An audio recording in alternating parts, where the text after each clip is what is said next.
Barcelona es una ciudad que ha emergido del caos, continúa en el caos y aparentemente va a seguir en el caos. No me diga. ¿Vamos a seguir en este caos? Bueno, así como se ven las cosas, eso es lo que aparenta ser. Desde los años 40 o 50, la expansión de Lima ha sido bastante caótica y además rápida. Ha habido crecimientos poblacionales en la década de los 60, 70 de 3 a 4% por año en la ciudad de la población, ¿no? Ahora ese crecimiento se ha ralentizado bastante, pero el crecimiento nunca fue programado.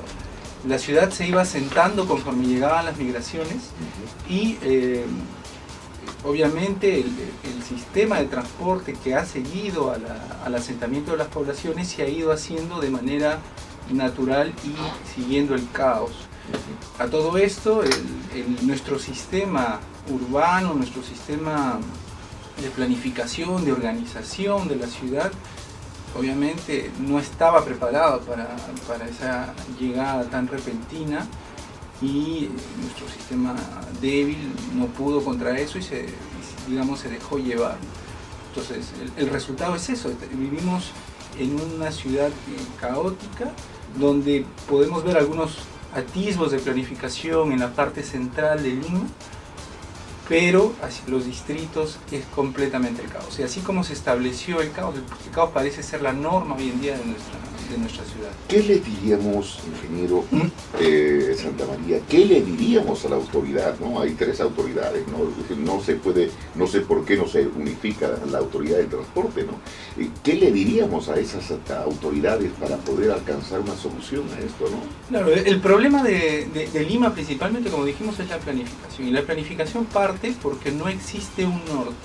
Cuando nosotros queremos crear un sistema que pueda ser perdurable, no estamos pensando en 5 años, como vienen de anunciar el municipio de su plan de concertado de 5 años. No estamos pensando en 5 años, tenemos que pensar en 50, 60, 100 años.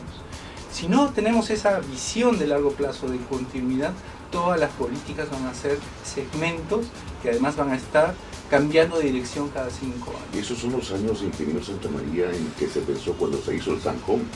Eso se pensó también cuando se hizo las diferentes grandes avenidas que cruzan la ciudad, proyectando el transporte a largo plazo. Así es. Y ahora se está haciendo para 5 años. Y no se continúa. Sí, efectivamente, el Zanjón además es parte de esa planificación, digamos, primaria que pudo haberse continuado y que ahora no hay. Ciudades mucho más desarrolladas, si miramos a ciudades europeas o japonesas o del Asia emergente que tienen muy buen desarrollo, piensan y tienen una autoridad que gobierna el área metropolitana, así se llama.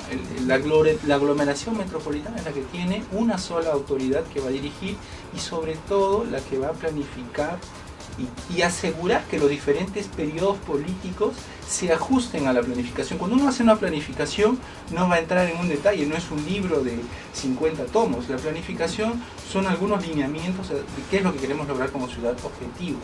Y entonces lo que tienen que hacer las autoridades es ceñirse a ese plan para poder avanzar, si no, no se avanza. Ingeniero Santamaría, antes se hablaba, que hace un ratito ya lo tocamos, se hablaba de la autoridad autónoma del transporte, ahora se habla de la autoridad única, para que la población nos capte, nos entienda.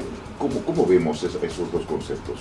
Bueno, la autoridad autónoma yo creo que es una correlación de lo que decían de la autoridad autónoma de la Costa Verde, ¿no? Pero en realidad el concepto, digamos, el mejor concepto es la autoridad única, más allá de que sea autónoma en su decisión política, en su continuidad en la planificación, debería ser una autoridad única para toda la aglomeración.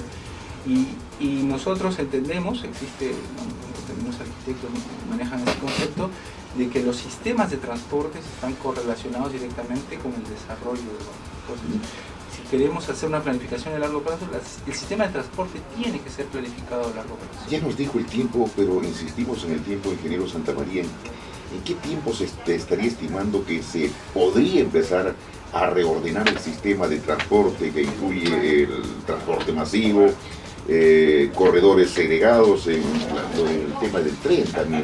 Claro. Hay una propuesta del MTC de crear una autoridad única, pero yo creo que el principal lineamiento es darle vocación a los sistemas de transporte hacia el sistema de transporte público, que en grandes números transporta entre 75 y el 80% de la población. Hoy en día el enfoque está en el transporte privado, que solamente transporta el 15% de la población, y además es el 15% más adinerado. O sea, hoy en día se privilegian los sistemas, la inversión pública, para darle más a los que más tienen. Eso, a todas luces, es sumamente injusto. Deberíamos de pensar que los recursos públicos deberían estar dirigidos al 80% que se moviliza en transporte público. Claro, cuando se viaja por el exterior, ciudades grandes como las ciudades europeas, pues uno se encuentra con los presidentes del directorio en estos transportes masivos. Ahí se le ve con la manito ahí colgado o sentado y pagando su pasaje. Es decir, personalidades altas, y aquí pues jamás, no, acá vemos pues un auto y uno adelante y otro atrás, haciéndole el séquito de la comparsa para llevarlo a su centro de trabajo, ¿no? Es decir, lo que usted nos señala es clarísimo. Así es, efectivamente, a mí también me ha tocado ver eso, pero eso también responde a una planificación. En París a mí me ha tocado trabajar, y entonces la empresa estaba en un polo empresarial que está a las afueras de la ciudad, y entonces se habían desarrollado los sistemas masivos de transporte con mucho confort y el nivel de servicio elevado, que permita que todas las personas, sin distinción de estrato económico, pudieran acceder al sistema de transporte y que se sientan confortables con ese sistema de transporte. Ahora, eso es lo que tenemos que crear. Claro, ingeniero Santamaría, se habla mucho del transporte aéreo, ¿no? Ya se está pensando en los helicópteros, pero vayamos no tanto con eso, ¿no? Porque tendríamos que preparar helipuertos en cada punto de la ciudad, ¿no? Eso es una respuesta al caos. Sí, pero vamos con estos teleféricos que transportan personas de un lado de la ciudad a otra. Ya se está haciendo en ciudades cercanas. Sí, eso es una solución, digamos que sobre todo para cuando existen graves, digamos, condiciones topográficas muy acuciantes que podrían hacer. Hay un proyecto muy interesante, el teleférico en los distritos del Agustino, Independencia, que cruzan los cerros, y eso ayuda a enlazar, a crear una red de movilidad para que la gente pueda desplazarse. Ustedes saben que en Lima existen personas que no se desplazan, y el desplazamiento, la movilidad, en realidad significa calidad de vida. Si nosotros no permitimos o no dejamos, nuestra ciudad no permite que algunas personas puedan desplazarse, quiere decir que esas personas no tienen acceso a educación, a salud, a trabajo. Y no generan economía tampoco. Y no generan economía. Nuestra movilidad hoy en día es menos de 1.6. En ciudades europeas, en Estados Unidos, la movilidad promedio es de 3.2. ¿Qué significa esto? Que una persona en un país desarrollado se desplaza más de 3.2 veces, o sea, hace 3.2 viajes al día. Quiere decir que va y vuelve a su trabajo, y en el intermedio puede ir al centro comercial, va al teatro, visita la suegra. En nuestro país, nuestra movilidad, o en la ciudad de Lima, nuestra movilidad se reduce a ir al trabajo y volver, y algunos no se mueven. Eso es nuestra triste realidad y revela nuestra calidad de vida como ciudad. Por eso es que Lima está entre las peores ciudades de transporte. Ingeniero Santamaría, ¿cree usted en una ciudad como Lima, donde impera el desorden, que es lamentable de aceptarlo, ¿no? El desorden en el transporte, los bypass solucionarían o están conspirando contra ese ordenamiento y la tendencia mundial de una movilidad sostenible? Me gustaría ser categórico y decir que los bypass no solucionan nada. Efectivamente, los bypass en gran proporción no van a solucionar, porque no forman parte de un programa integral, no responden a una planificación de largo plazo. Los bypass podrían funcionar siempre y cuando sirvan solamente para el transporte público. O sea, estamos hoy pensando y estamos privilegiando el transporte privado, y sabemos que alentando infraestructura para el transporte privado, lo único que estamos haciendo es alentar a que la gente compre más autos, y entonces la ciudad termina de reventar.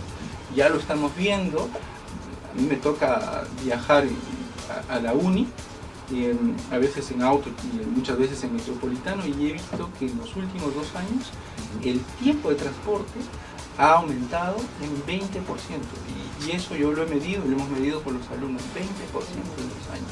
Este famoso terrible, este bypass que está en la avenida 28 de Julio con la avenida Arequipa y Garcilaso, indudablemente ha viabilizado, pues hemos podido comprobar la rapidez, pero usted da en el clavo.